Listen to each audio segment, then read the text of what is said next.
عشاء کی رکعات کی تعداد 4 فرض.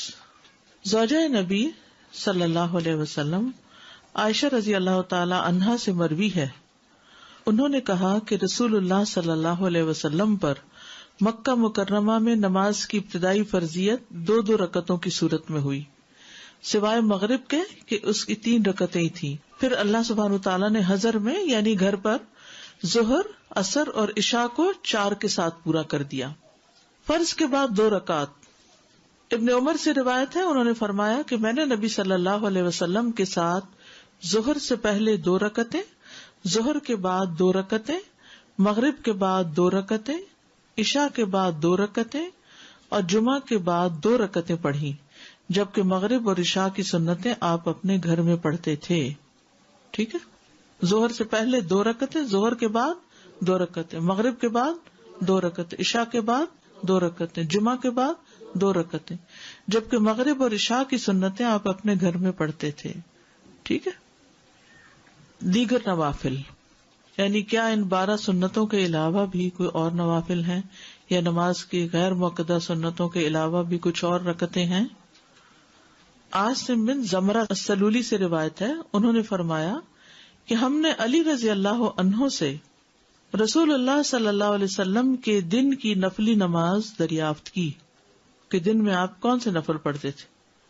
انہوں نے فرمایا تم ان کی طاقت نہیں رکھتے، تم اتنے نوافل نہیں پڑھ سکتے. ویسے حیرت ہوتی ہے نا کہ نبی صلی اللہ علیہ وسلم اتنی ذمہ داریوں کے ساتھ اتنے نوافل بھی پڑھ لیا کرتے تھے. اللہ ہمیں بھی توفیق دے دے. ہم نے کہا آپ بیان تو فرمائیں، بتائیں تو صحیح کہ کیا تھا، ہم سے جس قدر ہو سکے گا عمل کر لیں گے.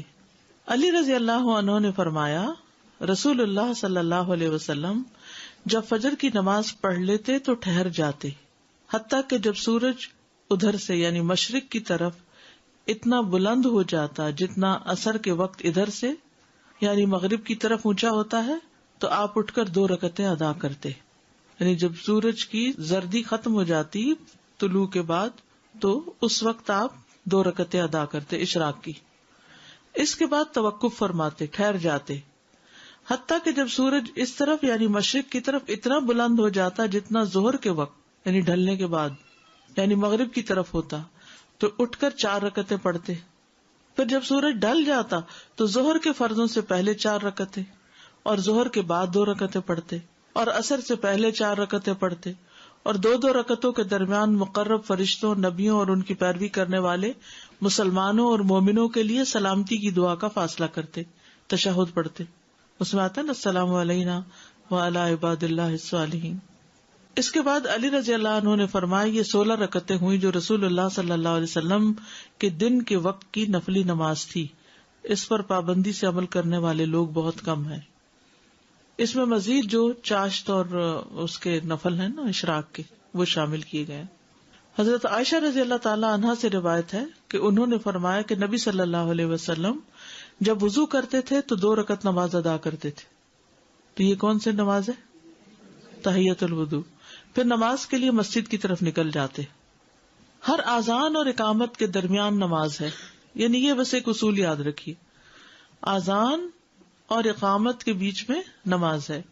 عبداللہ بن مغفل سے روایت ہے، انہوں نے کہا کہ اللہ کے نبی نے 3 بار فرمایا ہر 2 اذانوں کے درمیان نماز ہے. تیسری بار فرمایا جو کوئی چاہے پڑھ لے، یعنی مؤکدہ نہیں ہے. ٹھیک ہے. عبداللہ بن زبیر رضی اللہ عنہ سے مرفوع مروی ہے کہ نہیں ہے کوئی فرض نماز مگر اس سے پہلے کم از کم 2 رکعت نفلی نماز ہے. علی رضی اللہ عنہ سے روایت ہے، انہوں نے فرمایا کہ نبی صلی اللہ علیہ وسلم اقامت کے وقت 2 رکعت نماز پڑھتے تھے. مغرب اور عشاء کے درمیان نوافل ادا کرنا، مغرب اور عشاء کے درمیان. انس رضی اللہ عنہ نے اللہ عز و جل کے اس فرمان کانوا قلیلا من اللیل ما یہجعون، یہ لوگ رات میں بہت کم سوتے تھے، اس کی تفسیر میں فرمایا کہ صحابہ مغرب اور عشاء کے درمیان نماز پڑھا کرتے تھے. مغرب اور عشاء کے درمیان نوافل. بعض لوگ ان کو اوابین کا نام دیتے ہیں، حالانکہ اوابین چاشت کی نماز کے لیے آتا ہے. یہ نوافل بہرحال ہیں، یعنی ان کی دلیل پائی جاتی ہے. اور یحییٰ کی روایت میں یہ اضافہ ہے کہ آیت کریمہ تتجافا جنوبہم سے بھی یہی مراد ہے، یعنی مغرب اور عشاء کے بیچ میں سوتے نہیں تھے، آرام نہیں کرتے تھے، بلکہ نوافل پڑھا کرتے تھے.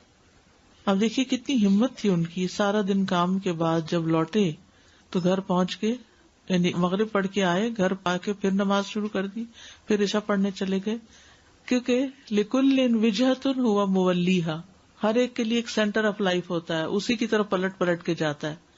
تو صحابہ سب سے بڑھ کر عبادت گزار لوگ تھے، اسی لیے آتا ہے نا قرآن مجید میں تراہم رکعا سجدا یبتغون فضلا من اللہ ورضوانا سیماہم فی وجوہہم من اثر السجود. تو یہ جو قرآن میں آیت آتی ہے، احادیث اس کی عملی تفسیر ہے.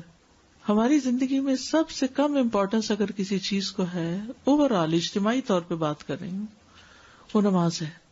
بے دھڑک شادیوں میں گئے ہیں، نماز کی پرواہ نہیں، فوتگی میں گئے ہیں، نماز کی پرواہ نہیں، سفر میں ہیں، نماز کی پرواہ نہیں.